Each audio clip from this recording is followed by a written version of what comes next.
तो cost analysis के objective questions, तो उसमें थ्योरेटिकल क्वेश्चंस भी होंगे, प्रैक्टिकल भी होंगे। तो चलिए शुरू करते हैं। Question number 1, which of the following is an example of explicit cost. तो एक्सप्लिसिट आपको बताना है इनमें से कौन सा है, किसको सेलेक्ट करेंगे? Option A sir. Option option A C.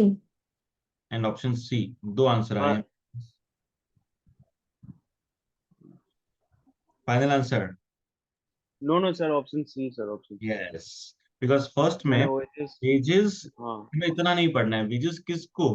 Proprietor को, खुद को। तो खुद का हो गया, then it is implicit.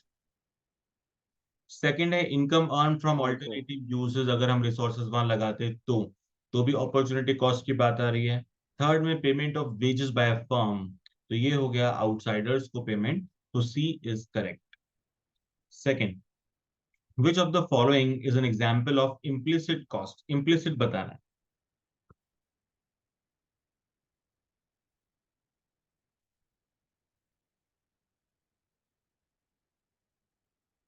Option B sir. Option number B, payment of rent by firm for the building in which it is housed, मतलब खुद की बिल्डिंग के अंदर नो ही सर, नो सर। हम बिजनेस करते हैं, तो उसका rent is option E. Cost.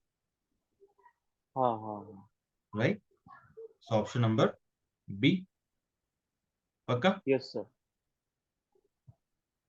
पक्का? लैंग्वेज देख के। Option option A sir. Option A, option A sir, option A. क्योंकि बी में अगर वो खुद की बिल्डिंग में करता तो होता ना। यहाँ पे बी ऑप्शन में ऐसा हाँ कहीं नहीं लिखा है कि वो खुद की बिल्डिंग में कर रहा है। सेल्फ ओन्ड बिल्डिंग लिखा है क्या? नहीं लिखा है। सिर्फ payment of rent by firm जिसमें वो ऑपरेट कर रहा है, तो ओन बिल्डिंग नहीं है। So B is the wrong option. A बिल्कुल सही है, क्योंकि वहां लिखा है interest that could have been earn on the retain earning use by the firm to finance expansion. जो पैसा हमने बिजनेस में लगाया है, अगर वो यहाँ नहीं लगाते तो हमें कहीं और से इंटरेस्ट मिल सकता था। तो option number A is correct. Third, implicit cost में बी डिफाइंड एज, क्या इंक्लूड करेंगे? Option D sir. Option D, money payment with self-employed resources could have earned in their best alternative deployment। तो अगर हम उस अमाउंट को, उस चीजों को कहीं और लगाते तो हमें कुछ बेनिफिट मिल जाता। Four, which of the following cost is not included in books of accounts। किसके? Implicit cost. किसकी? Implicit cost. implicit cost, इसकी हम ऑप्शन एंट्री नहीं करते। Option D. Option D. Five, the cost of one thing in terms of the alternative given up is known as। alternative, next best। Option opportunity D. Cost. Yes, opportunity opportunity cost। Cost. Six, opportunity cost is। Cost of foregone opportunity. Yes, जो हमने forgo कर दिया है। Seven, the opportunity cost of a factor of production is।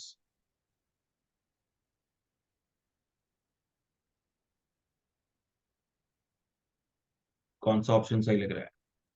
Option C. C, C what sir. it can earn in the best alternative use, कि next best possible क्या है, that is the opportunity cost। Eight, opportunity cost refers to।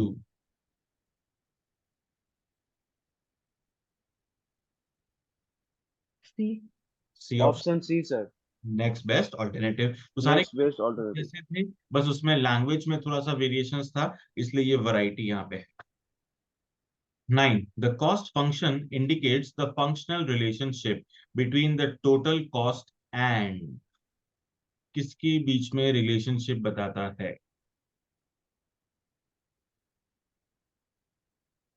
Variable cost. पक्का? Total cost. Cost function indicates the relationship between.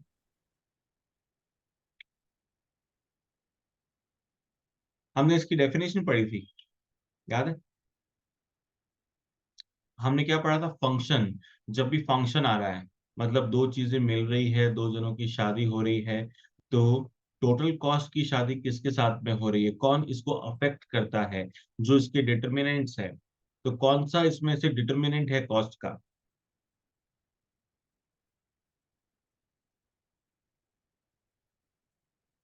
Total input, input या output? तो जो 4 factors of output चाहिए, production है। कितना हमें प्रोडक्शन चाहिए, उसी के अकॉर्डिंग हमारी कॉस्ट वेरी करेगी। अगर हमें आउटपुट ज्यादा चाहिए तो टोटल कॉस्ट ज्यादा होगी, आउटपुट कम चाहिए तो टोटल कॉस्ट हमारी कम हो जाएगी। इनपुट्स में मतलब नहीं, बिकॉज हाँ इनपुट सर। करने के बाद वेस्टेज हो रहा है नहीं हो रहा है, वो सब एक्स्ट्रा पॉइंट्स और आ जाते हैं, लेकिन हम इसको कनेक्ट करते हैं आउटपुट के साथ में। Option number C. Cost function are derive function and they are derive from, किससे डिराइव होता है कॉस्ट फंक्शन? मतलब इससे पिछला टॉपिक कौन सा था, उससे ही कनेक्टेड है, that is production function. Production function. तो पहले हमने प्रोडक्शन की बात की, उसके बाद ही उसकी कॉस्ट की बात होती है। Which of the following is not a determinant of the firm's cost function?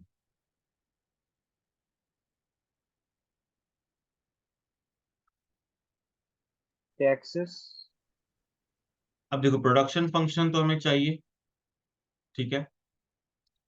फिर आता है हाँ sir. Price of labour. Labour की प्राइस होगी तभी तुम्हें हमें पता पड़ेगा वेजेस कितनी पे कर रहे हैं। हाँ सर। टैक्सेस, तो ये हाँ भी सर। हमारी कॉस्ट जा रही है। लेकिन डी में कह रहा है प्राइस ऑफ फर्म्स आउटपुट, मतलब सेलिंग प्राइस। तो सेलिंग प्राइस से तो हमारी कॉस्ट कैसे डिटरमिन होगी? उससे तो नहीं हो सकती। आउटपुट से होती है, हाँ बट सर। आउटपुट की प्राइस से नहीं होती है, तो इसलिए option number D, this is not a determinant of cost function. 12, which cost increases continuously with increase in production? तो प्रोडक्शन बढ़ रहा है, कौन सी कॉस्ट बढ़ेगी? Marginal cost sir. पक्का? Variable cost. वेरिएबल कॉस्ट, तो जितना ज्यादा प्रोडक्शन उतनी ज्यादा variable cost. 13, total cost in the short run is classified into fixed and variable, तो which of the following is a variable cost? कौन सा वेरिएबल का एग्जाम्पल है? Cost of raw materials. Raw material, जितना production करना है उतना raw material लगेगा, कम करेंगे तो कम लगेगा, ज्यादा में ज्यादा लगेगा। 14, which of the following statement is correct concerning the relationship among the firm's function? तो कौन सा फॉर्मूला करेक्ट है, ये बताना है। B sir. बी पक्का? Option C sir, TC equal to TFC plus TVC and. Yes, option number C, TFC is equal to TC minus TVC, तो C option correct है, बाकी सारे के सारे फॉर्मूलेस गलत है। Suppose output increases in the short run, output अगर बढ़ता है तो टोटल कॉस्ट क्या होगी?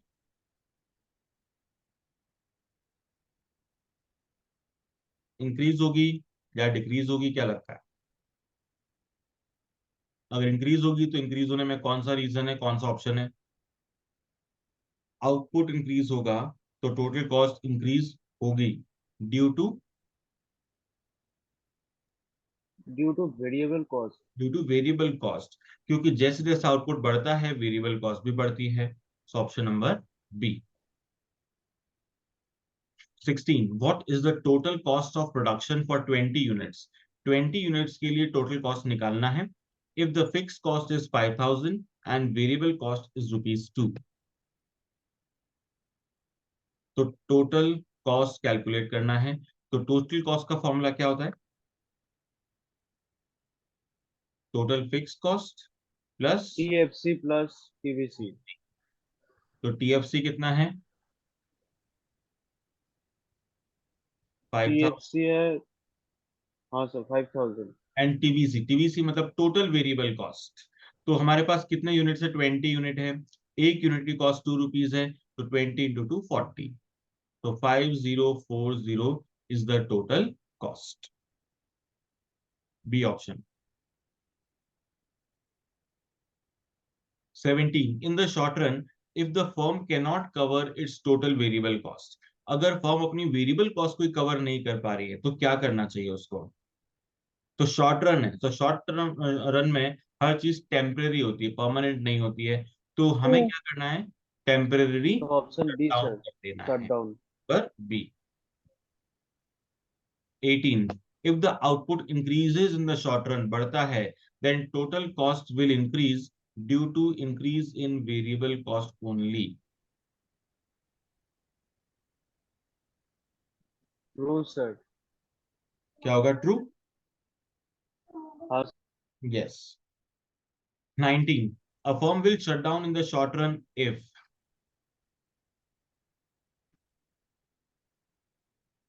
कब शट डाउन होगा? Fix cost excess revenue. No. C, variable cost exceed revenue. हाँ, Yes. वेरिएबल कॉस्ट अभी हमने ऊपर पढ़ा था वेरिएबल कॉस्ट एक्सीड्स रेवेन्यू। तो जब जब वेरिएबल कॉस्ट ज्यादा होगी, इसका मतलब हमें हमेशा ही लॉस होगा। विच of the following curve is never U shape? कौन सा यू शेप का नहीं होता है, ये बताना है। Option D sir. Option D, AFC curve. 21, in the short run when output of a firm increases, output बढ़ता है तो एवरेज फिक्स्ड कॉस्ट क्या होगी? इंक्रीज या डिक्रीज? Decrease sir. डिक्रीज। हमने कल भी एग्जाम्पल लिया था। तो जितना ज्यादा प्रोडक्शन होगा, उतना average cost, average fix cost हमारी कम होती जाएगी। 22, कौन सा रिलेशनशिप ट्रू है, ये बताना है फॉर एवरेज कॉस्ट।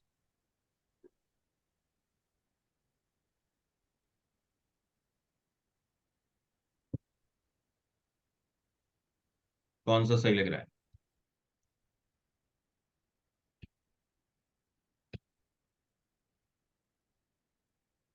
हमने फॉर्मूला पढ़ा था इसका, average cost is equal to average fix option D. Plus average variable cost. तो इसी के अकॉर्डिंग बिल्कुल सही है ऑप्शन नंबर डी। तो एसी में से एबीसी लेस कर देंगे तो आपके पास आ जाएगा AFC, average fix cost. Sir 20 average total cost को और क्या बोलते हैं? किसको? एवरेज टोटल कॉस्ट को। Average cost. टोटल आप चाहे तो लगाओ, नहीं लगाओ बात एक ही है। तो एसी लिख सकते हो या फिर एटीसी लिख सकते हो, बोथ आर सेम। एटीसी लिखा था इसलिए गड़बड़ हो गया, समझ नहीं पाया। तो वो कैसे भी लिख सकता है क्वेश्चन, तो बस वो आपको ध्यान रखना है। 23, a firm producing 7 units of output has an average total cost of rupees 150 and has to pay 350 to its fixed factor of production whether it produces or not. So how much average total cost is made up of variable cost, ये आपको बताना है। तो देखो information given है, starting में क्या करो, उसको आराम से समझने के लिए एक टेबल में अरेंज कर दो। कैसे? क्वांटिटी में लिखा आपने कितना? 7।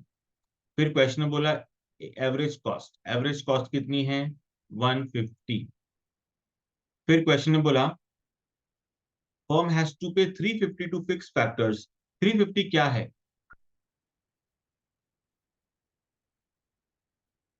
350 क्या है?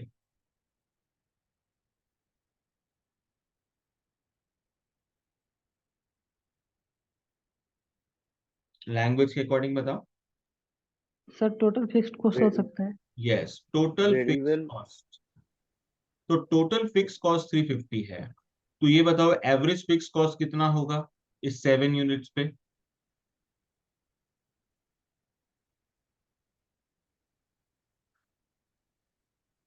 एवरेज फिक्स कॉस्ट कितना होगा? TFC by Q. Yes, 350 upon 7 कितना आता है? 50। 50। 50। तो अब आपके पास एसी अवेलेबल है, एएफसी अवेलेबल है, क्या फाइंड करना है? एबीसी फाइंड करना है। कितना आ जाएगा?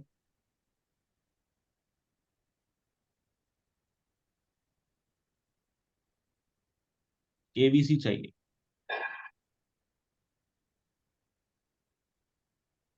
100. 100। 150 माइनस 50 दैट इज 100। ये आ गया। तो एवरेज कॉस्ट में 50 रुपीज फिक्स के हैं एंड 100 रुपीज वेरिएबल के हैं। 24. A firm has a variable cost of rupees 1000 at 5 units of output. तो देखो जैसा जैसा क्वेश्चन बोलता है ना वैसे हमेशा लिख लो, आपका काम आसान हो जाएगा। तो क्या लिखेंगे हम? क्वांटिटी, क्वांटिटी में कितना लिखेंगे? 5 एंड 1000 क्या लिखें?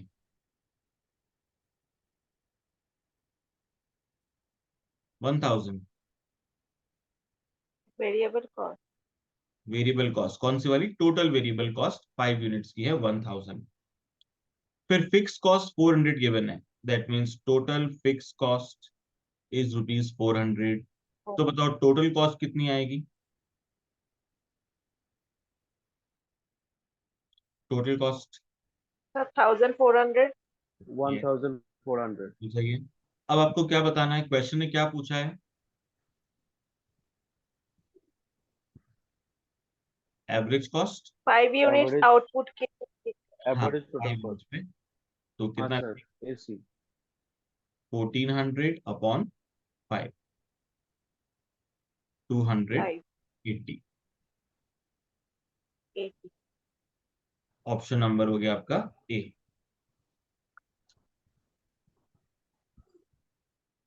अब 25 ये ट्राई करके देखो। A firm's average fix cost is rupees 20 at 6 units of output. तो क्वेश्चन ने क्या बोला? ये 6 यूनिट्स पे, 6 यूनिट्स पे क्या है? एवरेज फिक्स कॉस्ट आपको दे रखी है, तो हमने यहाँ पे लिखा क्वांटिटी 6 AFC 20। अब उसने क्या पूछा? What will be at 4 units of output. तो 4 पे AFC कितना होगा ये बताना है। तो पहले क्या निकालेंगे? TFC। TFC कितना होना चाहिए 6 यूनिट्स पे? 120 सर। 120। 6 into 20 is 120। अब ये बताओ 4 यूनिट्स पे TFC कितना होना चाहिए? 420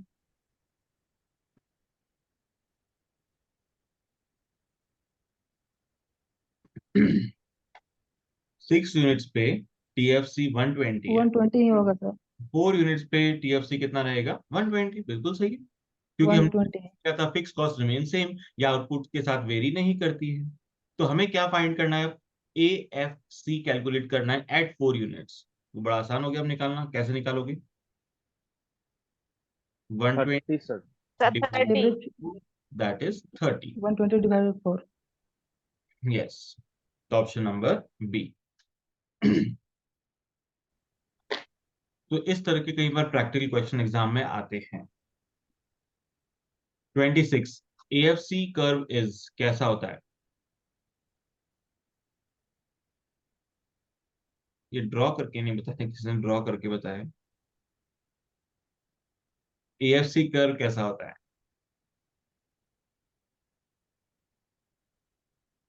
Concave and downward sloping. अच्छा, बड़ा है अपने से। सर कॉनकेव का मतलब तो वो होता है ना, जैसे कि क्या होता है? जो अच्छा, इंडिफरेंस कर्व कैसा होता है? Convex to origin. कॉन्वेक्स होता है। तो इंडिफरेंस कर्व का शेप आपको पता है कैसा होता है? Shape Downward sloping. है ना? तो वैसा ही शेप नहीं होता है इसका AFC का, जो हमने कल डिस्कस किया था। Sir convex and convex and downward slope. Downward.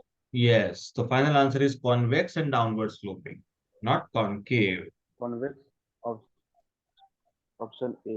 Yes. 27 firm's का एवरेज फिक्स कॉस्ट 40 है at 12 units. Find the average fix cost at 8 units. बहुत आसान है, अभी किया था हमने ऊपर। बताओ सॉल्व करके कितना आंसर आएगा?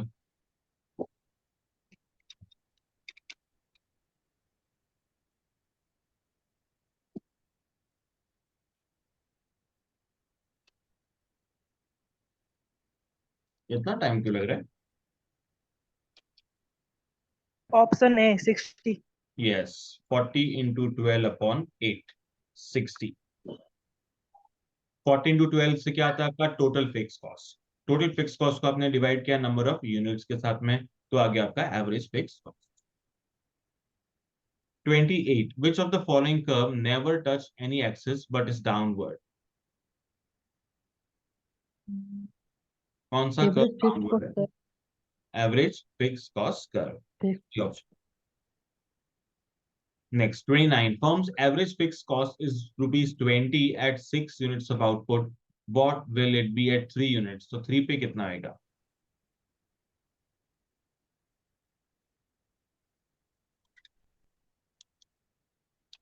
सर 40। 40। 40 सर। आप आया आंसर फटाफट। 30 हाँ सर टोटल एवरेज कॉस्ट, मतलब एसी की बात हो रही है, तो एसी के लिए कौन सा ऑप्शन करेक्ट है ये बताना है। तो पहले आपको 4 पॉइंट्स में से सिलेक्शन करना है, फिर ऑप्शन की बारी आएगी। तो फर्स्ट पॉइंट क्या सही लग रहा है? फर्स्ट पॉइंट एएफसी और एबीसी को ऐड करने से क्या एवरेज कॉस्ट आता है क्या? हाँ सर। ठीक है, तो फर्स्ट आपने ओके कर दिया। सेकंड बताओ, टीसी माइनस टीएफसी क्या आता है? टीवीसी। टीवीसी, बट हमें टीवीसी नहीं चाहिए, तो ये wrong. Third, TFC upon Q plus TVC upon Q, क्या इससे एवरेज कॉस्ट निकल जाएगी? ए यस, एक सर, इससे ये यही होगा सर। ये भी सही है। ऑप्शन 3 नंबर ऑप्शन होगा। एंड फोर्थ पार्ट, एबीसी हाँ माइनस सर। एएफसी, क्या इससे एवरेज कॉस्ट निकलती है? No sir. No. No no sir, sir. ये ऑप्शन सेलेक्ट एएफसी करेंगे। प्लस एबीसी है। Yes, option number A 1 and 3। 1 and 3। Which of the following is the concept of marginal cost closely related? तो marginal किससे connected है?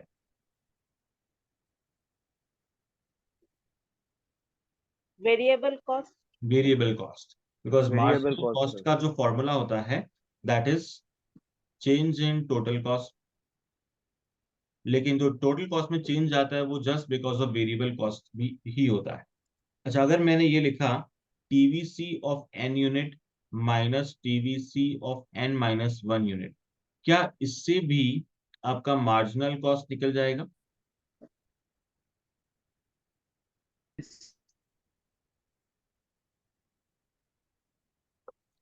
सोच के बताओ।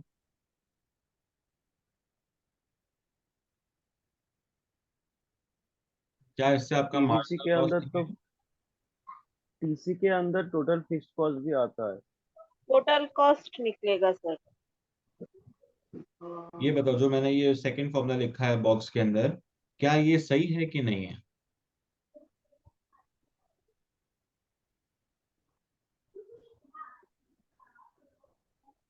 इतना बताओ पहले।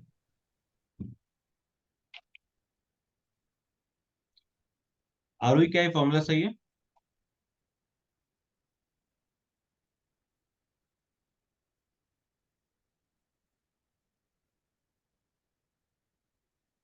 आरोही का रिप्लाई नहीं आया, और कौन बता सकता है? अभिषेक। सर ये टीवीसी तो टोटल वेरिएबल कॉस्ट है ना, हाँ बिल्कुल है। और टीसी टोटल कॉस्ट। हाँ, टोटल कॉस्ट सर, टीसी के अंदर टीएफसी भी आता है, आता है, लेकिन सही बात टीवीसी है। के अंदर तो सिर्फ टीवीसी आता है। हाँ वो सही है। तो मेरा क्वेश्चन बस इतना ही है, क्या ये फॉर्मूला करेक्ट है या नहीं है? नहीं सर, करेक्ट नहीं है। ये फॉर्मूला बिल्कुल करेक्ट है। कैसे? अभी प्रूव करते हैं। देखो, हमने एक टेबल को डिस्कस किया था एग्जाम्पल में।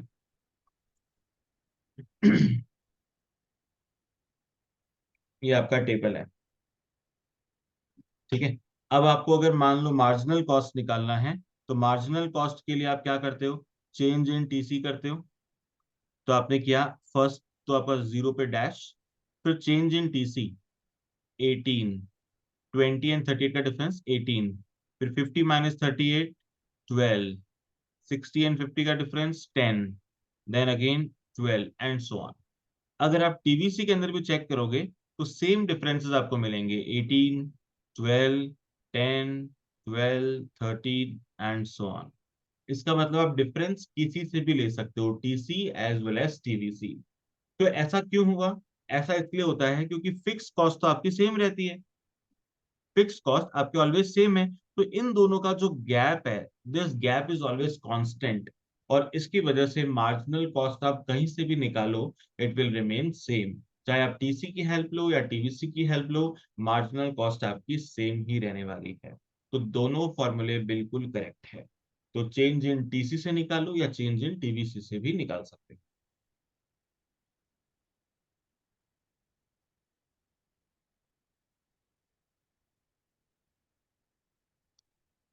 अच्छा ये बताओ, ये टॉपिक आप लोगों ने पहले कभी नहीं पढ़ा था, फर्स्ट टाइम ही पढ़ रहे हो? सर इतना डिटेल्स में नहीं पढ़ा। अच्छा, पढ़े इतना थे सर एक बार। ओके। और ऑनलाइन में उसमें आपने किया था या लाइव सेशन में आईसीआई वाले में? क्या था? उसमें नहीं किया था? नहीं सर। हाँ सर। ओके। तो उसके अंदर क्या करना है, ओनली अकाउंट्स और मैथ्स अटेंड करते हो या सारे अटेंड करते हो? हाँ sir, accounts and math. Okay, ठीक है। चलो अब आते हैं आपके नेक्स्ट क्वेश्चन नंबर 32 से 34 के लिए। एक टेबल गिवन है और इससे आपको आंसर करना है। तो question number 32 says find average fixed cost at 2 units of output. A F C calculate करना है, क्या सेलेक्ट करोगे? Sir D 205। 205 कैसा है? सर सेकंड यूनिट में जो आउटपुट आपका शो कर रहा है Yes, sir. 410 है, तो 205. डिवाइडेड बाय 2 होगा, 2 यूनिट्स ऑफ आउटपुट। आपने उसका हेडिंग देखा, कॉलम का क्या लिखा है? वैसे निकाला है। उस रो का हेडिंग क्या लिखा है? Total cost and output. तो अगर आप टोटल कॉस्ट को क्वांटिटी से डिवाइड करोगे तो क्या आता है?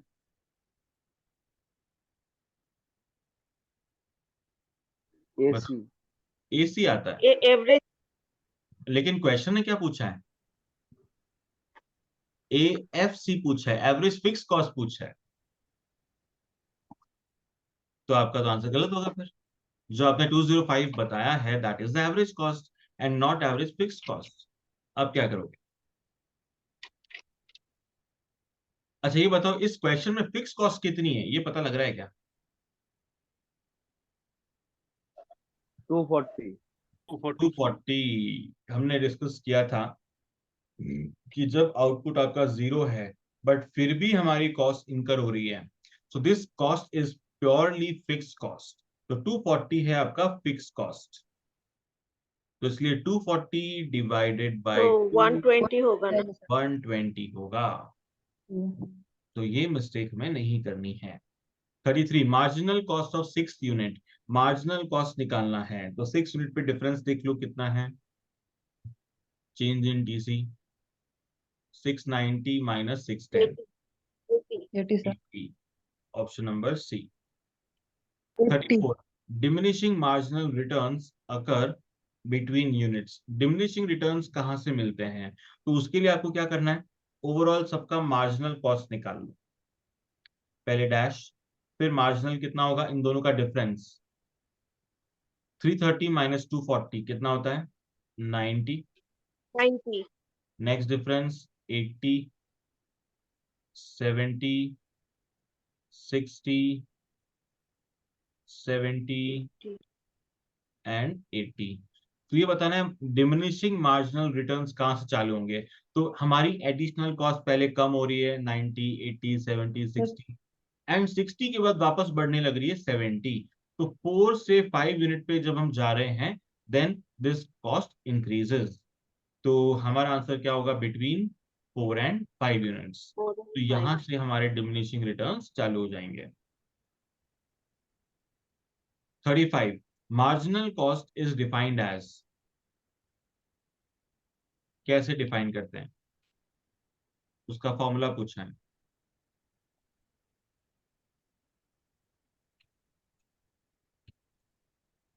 Option C sir. Option C, change in output due to change in 1 unit of input. इससे एमसी निकलता है पक्का। No sir, no no sir, no sir, no. तो कौन सा सेलेक्ट करोगे? Option A. A option, change in total cost upon change in output या per unit of output. 36, firm's average cost is rupees 300 at 5 units of output and 320 at 6 units of output. Find out the marginal cost of producing the 6th unit.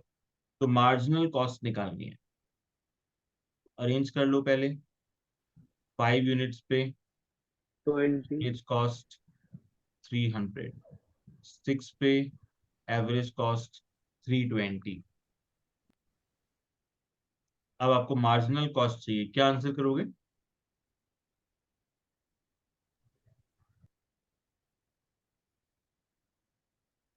Final answer किसी का? TC calculate करना पड़ेगा ना। Yes, पहले आपको TC calculate करना पड़ेगा तभी निकाल पाओगे।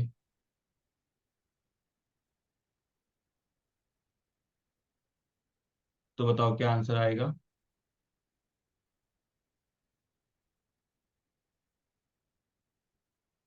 MC is change in TC upon change 420 sir. in Q.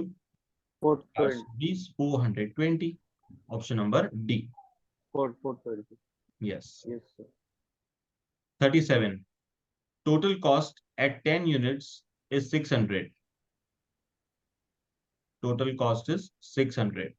11th unit पे total cost कितना है? 640 है। Find out the marginal cost. 40। 40. Option number C. 38. Marginal cost can be defined as, कौन सा ऑप्शन करेक्ट है?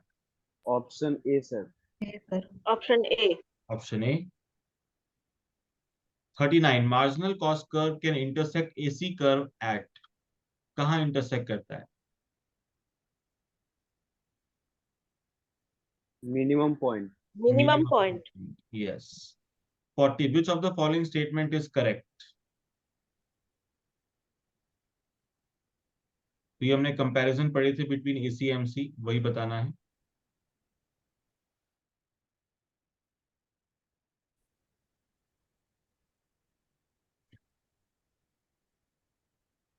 करेक्ट ढूंढना है। तो अगर आपने रिवीजन किया है अच्छे से जो हमने कल पढ़ा था तो आप आंसर दे पाओगे, अदरवाइज आंसर नहीं दे पाओगे।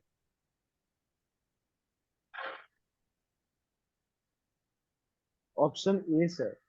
Option A. तो हमने देखा था when average cost is rising marginal cost is above average cost, तो मार्जिनल कॉस्ट ज्यादा होती है उस पॉइंट पे। 41. विच of the following is true for the relationship between marginal cost function and average cost function? तो कौन सा ट्रू है?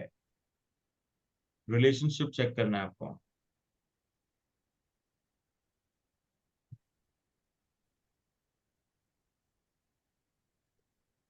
एमसी एंड एसी का रिलेशन है, ट्रू चाहिए। फर्स्ट लिखा है MC is greater than AC. Greater कब होगा? जब एसी राइज होता है, यहाँ फॉल लिखा है। सेकंड, एसी कर्व एमसी के मिनिमम पे इंटरसेक्ट करता है, नो उल्टा लिख दिया। थर्ड, एमसी कर्व एसी के मिनिमम पे इंटरसेक्ट करता है, yes that is correct. Yes sir. तो option number C. 42. When AC is at its minimum then, कौन ग्रेटर होता है या इक्वल होता है? एसी के मिनिमम पे। एसी के मिनिमम पे एसी राइजिंग होता है, एमसी राइजिंग होता है और एमसी। ऑप्शन कौन सा है? Sir AC more than MC. पक्का? यस। बी होगा एमसी सर। एसी को कब इंटरसेक्ट करता है?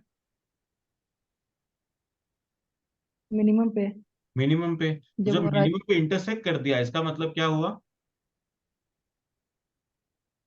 AC MC equal to MC. MC ये आपका एसी कर्व, इसके मिनिमम पे एमसी ने इंटरसेक्ट कर दिया, मतलब इस पॉइंट पे दोनों क्या हुए? Equal. Option number C. equal. Equal. 43, when shape of average cost is upward, marginal cost क्या होगी? जब एसी अपवर्ड मूव हो रहा है तो तब एमसी क्या हो रहा होता है? राइज या fall? Rise. Rise. C option. तो ये ग्राफ हमारे माइंड में होना चाहिए, तभी ये सारे आंसर करेक्ट हो पाएंगे। 44, at which points does the marginal cost curve intersect average variable cost curve and short run average total cost curve? मतलब कहाँ पे इंटरसेक्शन होता है? इक्विलिब्रियम पे, लोवेस्ट पे, ऑप्टिमम पे, या डज नॉट इंटरसेक्ट?